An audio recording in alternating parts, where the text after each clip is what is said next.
E abrimos agora espaço para a análise com João Massano, Presidente do Conselho Regional de Lisboa, da Ordem dos Advogados.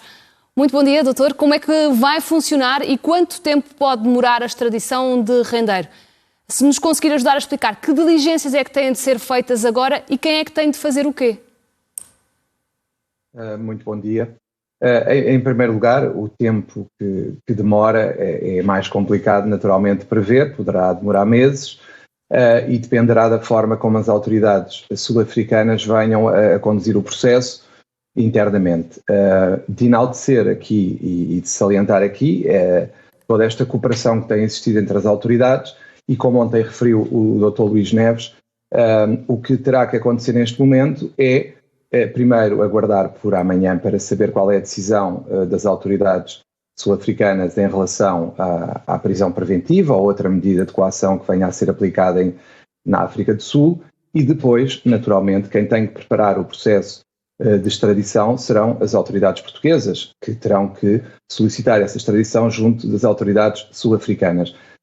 Há aqui um ponto que para mim é muito importante, e que foi enaltecido ontem, para além do que todos ouvimos, e penso que é quase unânime, salvo uma outra voz discordante, é enaltecer o trabalho da Polícia Judiciária e enaltecer essencialmente a cooperação judiciária internacional que ontem funcionou. E permitam-me aqui um pequeno alerta, que muitas das vezes as autoridades portuguesas deveriam olhar para a forma como internacionalmente esta cooperação funciona, porque internamente esta cooperação não é tão eficiente. Basta pensar em algumas situações em que as autoridades portuguesas revelaram alguma descoordenação, como por exemplo naquele caso tristemente célebre do transporte de vacinas, e em que a cooperação interna não terá sido tão boa como a cooperação internacional, neste caso do processo chamado processo Rendeiro. Eu penso que neste momento... Mas ficou surpreendido com o facto de ter sido mais rápido, se calhar, do que aquilo que estava à espera, tendo em conta que cá dentro, às vezes, as coisas demoram um bocadinho mais a acontecer?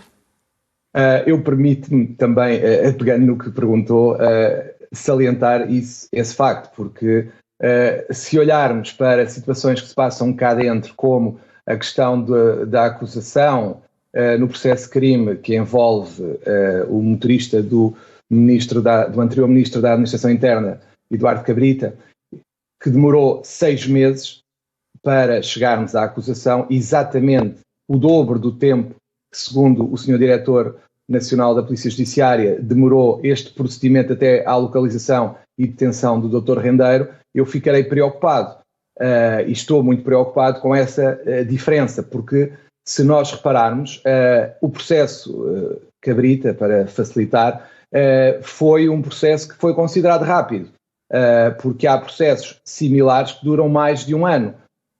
Isto tem muito a ver com algo que, se nós fizermos uma rápida pesquisa no Google, e eu fiz antes de entrar no ar, limitei-me a escrever, por exemplo, efetivos Polícia Judiciária. Uma das notícias que aparece é: Polícia Judiciária é a única polícia sem novas entradas de efetivos em 2020, e depois, em 2018, tínhamos uma afirmação da Ministra da Justiça que dizia que reforço de efetivos é uma prioridade para o Ministério. Isto significa o quê? Significa que muitas das vezes se fala na necessidade de dotar de meios a investigação e tudo o que a Polícia Judiciária tem que fazer, mas depois, na prática, esses meios não chegam a concretizar-se, são referidos. Por exemplo, se calhar agora, nesta fase, vamos ouvir falar muito da necessidade de reforçar os meios que a Polícia Judiciária tem ao seu alcance, e depois, se calhar daqui a uns meses, vamos olhar para trás e não se passou muito do que foi dito que se iria passar. E acha que estes tempos da justiça acabam por fazer com que os portugueses desacreditem na justiça portuguesa?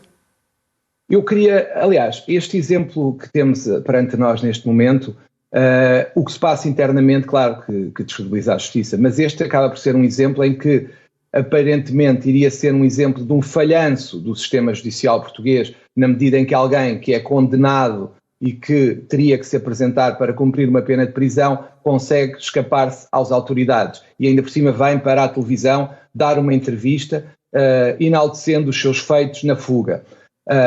Mas eu diria que esse alarido que foi criado com a fuga também serviu para dar maior credibilidade à própria justiça. Porquê? Porque ainda por cima envolveu um mecanismo internacional que funciona e que vem demonstrar, como muito se diz, que a justiça pode tardar e, neste caso, felizmente, não falhou. Pode ter demorado a resolver a questão, eu diria que se calhar nem demorou assim tanto, dado que tivemos envolvidos vários organismos que não estão dentro do mesmo território, mas que, neste caso, efetivamente falhou e é uma demonstração de que o sistema funciona e que, no fundo, as pessoas podem fugir, mas que não se podem esconder para sempre da polícia, desde que a polícia tenha os meios necessários para trabalhar e operar. Porque uma das coisas que eu queria ressaltar das entrevistas que eu ouvi ontem, das várias entrevistas que o Dr. Luís Neves deu ontem, uma delas ele disse que funcionámos bem neste caso e que muitas das vezes sentimos dificuldades nas investigações, nos processos de crime, na fase de inquérito. Porquê? Porque são fases muito complicadas em que são confrontados com teras e teras de dados que têm que analisar e que não têm meios para fazer essa análise. Eu acho que quando se critica a investigação, quando se critica o tempo que demoram os processos, há que ser sério na análise que se faz e há que verificar se existem ou não os meios necessários. Eu dou-lhe só um exemplo.